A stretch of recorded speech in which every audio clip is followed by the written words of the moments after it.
నిజంగా ఎవరో నా వీక్షకులు ఆవేదన వెలిబుచ్చుతున్నారు. ఇరాన్ మీద భయంకరమైన యుద్ధం, దురాక్రమణ దాడి, మొత్తం గల్ఫ్ దేశాలన్నీ అతలాకుతలం అవుతున్న పరిస్థితుల్లో భారతదేశం నోరు తెరవకుండా ఉంటే, విశ్వగురువు మోదీ గారు పెదవి మెదపకుండా ఉంటే, ఈ విషయాలను ఏమీ తెలుగు రాష్ట్రాల్లో ఎందుకు చర్చించట్లేదు? వీటన్నిటికంటే లడ్డూలో లేదా స్థానిక వివాదాలే సరిపోతున్నాయే అని నిజంగా ఈ ఆవేదన చాలా అర్థవంతమైంది. అలాగే అమెరికా కోణం నుంచి మాట్లాడడం, ఏది మనకు లాభం అనుకోవడం, అసలు ప్రపంచ దేశాల యొక్క స్వాతంత్రం, సార్వభౌమత్వం, ప్రాదేశిక సమగ్రత, తమను తాము పాలించుకునే హక్కు, వీటికి భంగం కలిగించి ఇష్టానుసారం దాదాగిరి, ప్రపంచ దాదాగిరి పద్ధతిలో అమెరికా చెలరేగిపోతూ ఉంటే, దానికి ఇజ్రాయిల్ అనేటటువంటి ఒక యూదు జాత్యహంకార దేశాన్ని పురికొల్పుతూ ఉంటే, దాన్ని ప్రశ్నించలేని దయనీయ దుస్థితిలో భారతదేశం పడిపోతే, విశ్వగురువు నోరు మూగపోతే ఆందోళన లేదు, ప్రశ్నించడం లేదు. ఏ రాజకీయ పక్షం, వామపక్షాలు, కాంగ్రెస్ తప్ప, కొన్ని పార్టీలు తప్ప, ఏ ప్రాంతీయ పార్టీలు తెలుగు రాష్ట్రాల్లో దీని గురించి మాట్లాడుతున్నాయి? ఏ నాయకులు మాట్లాడుతున్నారు? ఎందుకు? మనం మాట్లాడితే యుద్ధం ఆగకపోవచ్చు, కానీ అసలు మనకంటూ ఒక వైఖరి, మనకంటూ ఒక చైతన్యం, మనకంటూ ఒక స్పందన ఉండక్కర్లేదా? చాలా అన్నమాట ఘోరమైన విషయం. ఇప్పుడు ఖొమైనీని చంపేశారు.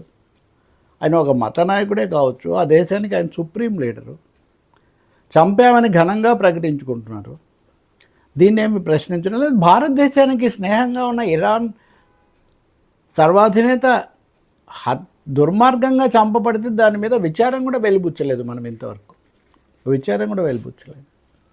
బాధాకరం అన్నమాట. అమెరికా దురాక్రమణ, ఇజ్రాయెల్ రాక్షస దాడి ఒక ఎత్తు అయితే,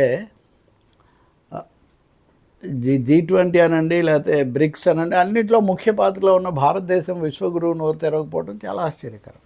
ఇకపోతే అమెరికా ఈ సమయంలో ఎదురులేనట్టుగా కనబడవచ్చు, రెచ్చిపోవచ్చు. వాళ్ళకున్న సాధన సంపత్తితో, సాంకేతిక పరిజ్ఞానంతో ఖొమైనీ లాంటి వాళ్ళ కదలికలను అన్నింటినీ కనిపెట్టి అంతమొందించవచ్చు. కానీ అంత మాత్రాన అయిపోతుందా? ఇరాన్ ఏమీ ఈరోజు వార్తలు మనం గమనిస్తే, ఖొమైనీ తర్వాత దేశాన్ని పాలించడానికి ఒక త్రిసభ్య బృందాన్ని వాళ్ళు ఏర్పాటు చేసుకున్నారు. లొంగిపోకూడదు, ఎదిరించాలి అని ప్రకటించారు.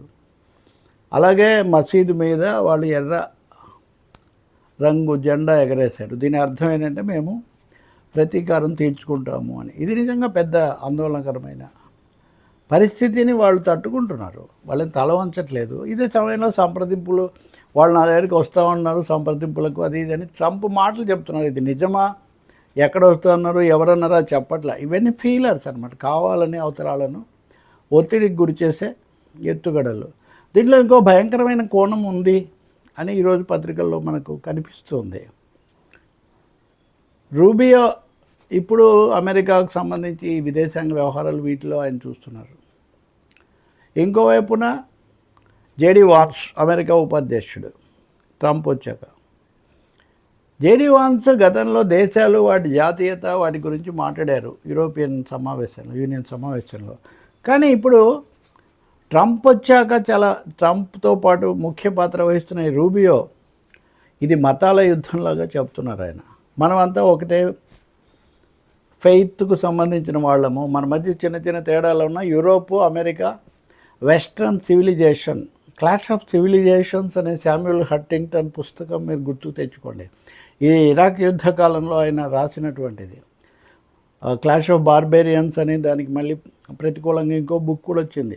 ఇప్పుడు మళ్ళీ కొత్త క్రూసేడ్లు జరుగుతాయి, కొత్త మత యుద్ధాలు జరుగుతాయి.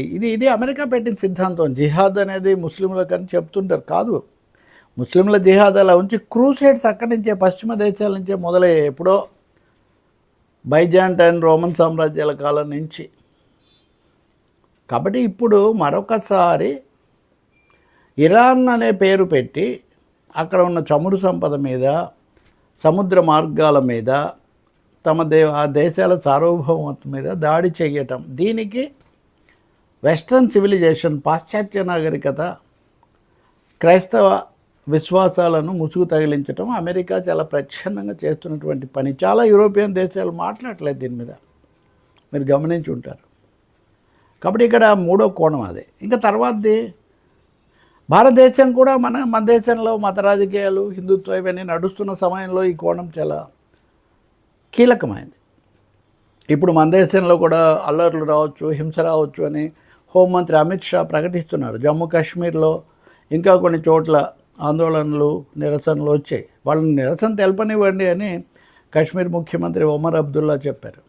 హైదరాబాద్లో ఎంఐఎం పార్టీ కూడా నిరసన తెలిపింది. కాబట్టి మత కోణాన్ని భారతదేశంలోకి తెచ్చే ఒక ప్రయత్నం కూడా జరుగుతుంది. చాలా ఆశ్చర్యం కలిగించేది ఏమంటే, మోదీ ఇరాన్ మీద దాడిని ఖండించాల, అక్కడ తటస్థత అందరూ. కానీ ఇరాన్ తన కోసం ప్రతిచర్యగా అమెరికా యుద్ధ స్థావరాల మీద, గల్ఫ్ దేశాల్లో ఉన్న వాటి మీద, అది కువైట్ దగ్గర లేకపోతే యుఏఈ దగ్గర ఇంకో చోటు చేస్తే దాన్ని ఖండిస్తున్నారు. అంటే అది యుద్ధం అంట, అది తప్పు అంట. వాటికి విచారం వెలిపుచ్చుతున్నారు. భారతీయులు కూడా మృతి చెందారు, నిజమే, దానికి మనం విచారిస్తాం. కానీ యుద్ధం అంటూ వచ్చాక ప్రపంచమే దగ్ధమైపోతుంది కదా. కాబట్టి ఈ